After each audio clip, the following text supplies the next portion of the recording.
Hello dear students, myself Dr. Rajiv Namdev, in charge automobile engineering from Sri Vaishnav Polytechnic College Indore, welcomes you all 5th semester automobile engineering students of OCBC scheme in the subject 501 ADD and the module is LO11 basic concept of design। और इसमें जो topic है हमारा वो रहेगा design, उसके प्रकार या वर्गीकरण और कंसिडरेशन। सोच विचार करेंगे फैक्टर्स पर। So the course outcome is course outcome 1, उसका LO1, जिसमें कि student will be able to apply design related basic concept.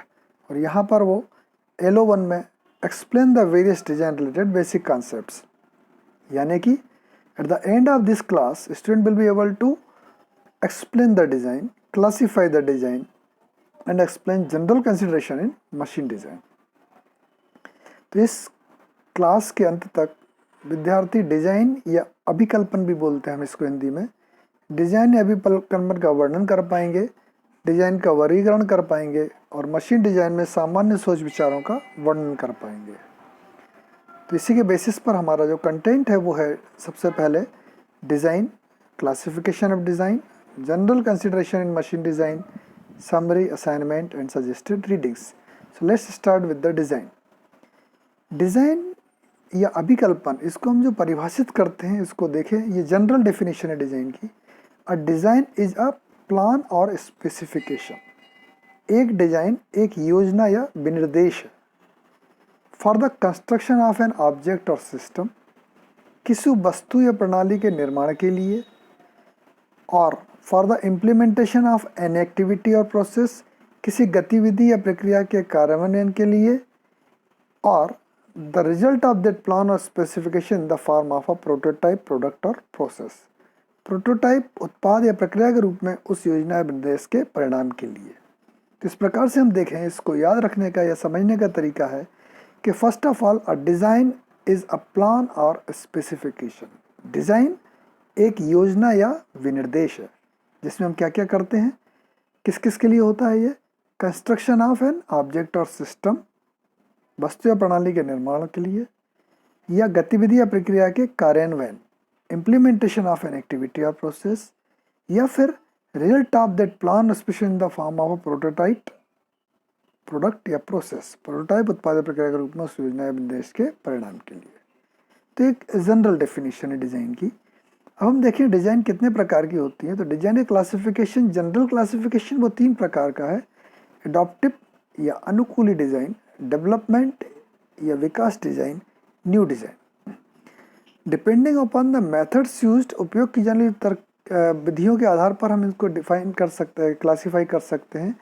Rational या तर्कसंगत, एम्पेरिकल या अनुभवजन्य, इंडस्ट्रियल औद्योगिक, ऑप्टिमम इष्टतम, सिस्टम एलिमेंट, तत्व डिज़ाइन या कंप्यूटर एडेड डिज़ाइन। तो इस प्रकार से हम इनको आगे और जाने इनके बारे में कि एडॉप्टिव डिज़ाइन जो पहला वाला हमारा है, designers work is concern with adaptation of existing design. तो इसमें जो डिज़ाइनर का काम होता है वो मौजूदा डिज़ाइन को अपनाने से संबंधित होता है। This type of design needs no special knowledge और स्किल्स। इस प्रकार के डिज़ाइन के लिए किसी विशेष ज्ञान या कौशल की आवश्यकता नहीं होती है। It can be attempted by designers of ordinary technical training. साधारण तकनीकी प्रशिक्षण के डिजाइनर द्वारा इसका प्रयास किया जा सकता है। And designer only makes minor alteration or modification in the existing designs of the product. Designer उत्पाद के मौजूदा डिजाइनों में केवल मामूली बदलाव या संशोधन करता है। तो यहाँ पर यदि हम देखें, हमारे डिप्लोमा स्तर पर हम जो डिज़ाइन करते हैं बेसिकली उसमें कोई स्पेशल नॉलेज या स्किल की आवश्यकता नहीं होती। हम केवल एक ऑर्डिनरी ट्रेनिंग लेते हैं और माइनर अल्ट्रेशन या मॉडिफिकेशन करते हैं। तो basically we are designing the adaptive designs. हम अगले आते हैं डेवलपमेंट डिज़ाइन। डेवलपमेंट डिज़ाइन या विकास डिज़ाइन की बात करें तो design needs considerable scientific training and design ability in order to modify the existing designs into a new idea by adopting a new material or different method of manufacture। नई सामग्री या निर्माण की विभिन्न पद्धति को अपनाकर मौजूदा डिज़ाइनों को एक नए विचार में संशोधित करने के लिए इस प्रकार के डिजाइन को काफ़ी वैज्ञानिक प्रशिक्षण और डिजाइन क्षमता की आवश्यकता होती है। In this case, though the designer starts from the existing design, but the final product may differ quite markedly from the original product. इस मामले में हालांकि डिजाइनर मौजूदा डिजाइन से शुरू होता है, लेकिन अंतिम उत्पाद मूल उत्पाद से भिन्न हो सकता है। तो इसमें यदि हम देखें तो अभी हमने जो एडाप्टिव देखा था, हम डिप्लोमा स्तर पर या यूजी लेवल पर जो करते हैं वो एडाप्टिव डिजाइन होती है। लेकिन यदि हम मास्टर्स लेवल पर जाते हैं या कहना चाहिए स्नातकोत्तर स्थिति पे जब हम जाते हैं, तो वहाँ पर हम शुरुआत तो जो एग्जिस्टिंग है उससे करते हैं, लेकिन उसमें मॉडिफाई करते हैं या नए आइडिया को भी अप्लाई कर सकते हैं। तो ये जो होती है डेवलपमेंट डिज़ाइन होती है। तो यूजुअली स्नातकोत्तर स्तर के विद्यार्थी डेवलपमेंट डिज़ाइन के फैक्टर्स क्राइटेरियाज में आते हैं। न्यू डिज़ाइन, अब यदि हम इसकी बात करें तो this type of design needs lot of research, technical ability and creative thinking. इस प्रकार के डिज़ाइन के लिए बहुत अधिक शोध, तकनीकी क्षमता और रचनात्मक शोध की आवश्यकता होती है। Only those designers who have personal qualities of a sufficiently high order can take up the work of a new design. केवल वे डिजाइनर जिनके पास पर्याप्त या उच्च कोटि के व्यक्तिगत गुण हैं वह नए डिज़ाइन का प्रयोग कर सकते हैं। तो बेसिकली जो हम बोलते हैं न्यू डिज़ाइन, ये रिसर्च लेवल का, हाई लेवल की रिसर्च है, पीएचडी स्तर की है, या फिर क्रिएटिव थिंकिंग है। मतलब इसमें शिक्षा नहीं बल्कि एक एटीट्यूड चाहिए जिसमें डिजाइनर जो है उस डायरेक्शन में सोच सके। इसका अपन एग्जांपल ले सकते हैं कि जैसे कि हमारे जो हवाई जहाज़ की जो शुरुआत हुई थी, तो उसमें उसकी कल्पना ये थी कि जिस प्रकार से पक्षी उड़ रहे हैं हमें उस प्रकार से उड़ना है। वो कोई टेक्निकल भी नहीं थे, हम ये नहीं कह सकते, वो एक क्रिएटिव थिंकिंग थी। फिर उस पर रिसर्च हुई, टेक्निकल एबिलिटी हुई और अल्टीमेटली हमको जो है आज हम हवा में उड़ सकते हैं। तो ये नया डिज़ाइन है। आज के ज़माने में हम बात करें न्यू डिज़ाइन, जो हमारा कॉन्सेप्ट चल रहा है वो ये चल रहा है कि हम, आपने देखा होगा कि स्पेस में कैसे आजकल स्पेस की बात करें हम, तो अभी हम रिसेंटली देखें तो अंतरिक्ष में जा कर के 2 ग्रुप जा कर के छुट्टियाँ बिता करके आए हैं। तो this is the new things, new creative things. अब हम जो मेथड्स यूज़ के आधार पर बात करें तो रेशनल या तर्कसंगत डिज़ाइन जो होती है, दिस डिपेंड्स अपॉन मैथमेटिकल फार्मूले ऑफ प्रिंसिपल ऑफ मैकेनिक्स। तो जो डिज़ाइन यांत्रिकी सिद्धांत के गणितीय सूत्रों पर निर्भर करता है, ये हम करते हैं। रेशनल डिज़ाइन जो है हम करते हैं, मैथमेटिकल। एम्पेरिकल डिज़ाइन, अनुभवजन्य design, this type of design depends upon empirical formula based on the practice and past experience. इस प्रकार का डिज़ाइन अभ्यास और पिछले अनुभव के आधार पर अनुभवजन्य सूत्रों पर निर्भर करता है। अब जैसे एक बात की जाए कि एक व्यक्ति है जिसकी उम्र जो है 30 साल है, तो उसका वजन कितना होगा, तो ये एक अनुभव के आधार पर बताया जा सकता है। 30 साल मतलब अराउंड, यदि मेल है तो 50 प्लस होना चाहिए या फीमेल है तो 50 अंडर होना चाहिए, 50 किलो के अंदर। एक अनुभव के आधार पर ये व्यक्ति बोल सकता है ऐसे अंदाज से। अब उसमें फिर उसका रेशनल वगैरह रेशंस भी जुड़ता है, चाइनीज़ है, इंडियन है या अफ्रीकन है, तो वहाँ पर फिर उसके हिसाब से चलता है। तो एम्पेरिकल का सबसे बढ़िया एग्जाम्पल हमारा शरीर है कि यदि आप किसी का वजन बता दें तो आप उसके लंबाई के बारे में एक अनुमान लगा सकते हैं कि हाथ कितने लंबे होंगे, पैर कितने लंबे होंगे, क्या होंगे। तो ये एक एम्पेरिकल जो कि अनुभव के आधार पर होता है। और रेशनल जो होता है वो किसके आधार पर होता है, गणितीय सूत्रों के आधार पर होता है। इंडस्ट्रियल डिज़ाइन की बात करें हम, this type of design depends upon the production aspects of manufacture any machine component in the industry. हम किसी भी मशीन घटक के निर्माण के लिए जो उत्पादन पहलुओं पर निर्भर करता है उसे हम डिजाइन उद्योग कहते हैं। जैसे कि गियर बनाने वाली कंपनी है या बियरिंग बनाने वाली कंपनी है, वो हमारी इंडस्ट्रियल डिज़ाइन है। ऑप्टिमम डिज़ाइन की हम बात करें, it is the best design for the given objective function under the specified constraints, it may be achieved by minimising the undesirable effects. Optimum की यदि हम बात करें तो हम ये कह सकते हैं कि आप लोगों ने अभी एग्जाम्पल देखे होंगे लॉजिस्टिक में जो अप्लाई हो रहा है कि जो अमेजॉन कंपनी है या कहना चाहिए जो हमारे मटेरियल्स को एक स्थान से दूसरे स्थान पर ले जाती हैं, उन्होंने बॉक्सेस की जो डिज़ाइन की है वो इस प्रकार से करी है कि मैक्सिमम बॉक्स हमारे कंटेनर में आ सके और उस बॉक्स में मैक्सिमम सामान आ सके। तो ये एक ऑप्टिमम डिज़ाइन का एग्जांपल है। ऑप्टिमम का मतलब होता है कि मिनिमम रिसोर्सेस में हम मैक्सिमम आउटपुट ले पाएँ। मिनिमम एफर्ट्स में हम बेस्ट मतलब मैक्सिमम बेनिफिट ले पाएँ, ये ऑप्टिमम कहलाता है। System design, it is a design of any complex mechanical system like a motor car. अब यदि हम मोटर कार की बात करें कि उसकी डिज़ाइन, तो वो क्या होता है, वो मतलब जटिल प्रक्रिया है जिसमें कि क्या है, गियर भी हैं और कहना चाहिए आप डिफरेंट इंजन सिस्टम है, कूलिंग सिस्टम है, स्टीयरिंग सिस्टम है, like this so many systems. तो ये सिस्टम डिज़ाइन कहलाता है।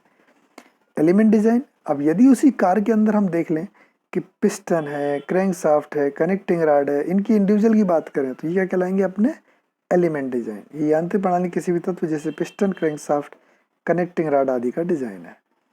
कंप्यूटर डिज़ाइन में बात करें कि this type of design depends upon the use of computer systems to assist in the creation, modification, analysis and optimisation of a design. तो इस प्रकार का डिज़ाइन किसी डिज़ाइन के निर्माण, संशोधन, विश्लेषण और अनुकूलन में सहायता के लिए कंप्यूटर सिस्टम के उपयोग पर निर्भर करता है। तो अभी तक हमने जो पढ़े कि डिज़ाइन क्या होता है, और दूसरी चीज़ हमने पढ़ी कि डिज़ाइन कितने प्रकार की होती है। ये जनरल डिज़ाइन के बारे में पढ़ रहे हैं, अभी हम मशीन डिज़ाइन के बारे में बात नहीं कर रहे हैं। अब हम इसमें देखेंगे कौन कौन से विचार हमें करना पड़ते हैं मशीन डिज़ाइन में। चूँकि हम डिज़ाइन में जा रहे हैं तो हम इसको स्पेसिफिक लेते हैं, क्योंकि यदि हम डिज़ाइन जनरल डिज़ाइन लेंगे तो बहुत सारे फैक्टर आएंगे, बट जो हमारा एरिया अल्टीमेटली आने वाला है मशीन डिज़ाइन, तो उसके बारे में हम कौन कौन से फैक्टर्स को कंसिडर करते हैं। सबसे पहले हम लेते हैं कि लोड किस प्रकार का आ रहा है कंपोनेंट पर, या उस लोड के कारण स्ट्रेस कौन कौन सी क्रिएट हो रही है, भार का प्रकार और भार के कारण होने वाले तनाव या प्रतिबल। अब देखिए यहाँ पर कोई लोड नहीं लग रहा पहले वाले केस में, जबकि इस वाले दूसरे वाले केस में देखिए आप, ये पुलिंग है, मतलब इस रॉड को पुल किया जा रहा है, इसको हम टेंशन या तनन बोलते हैं।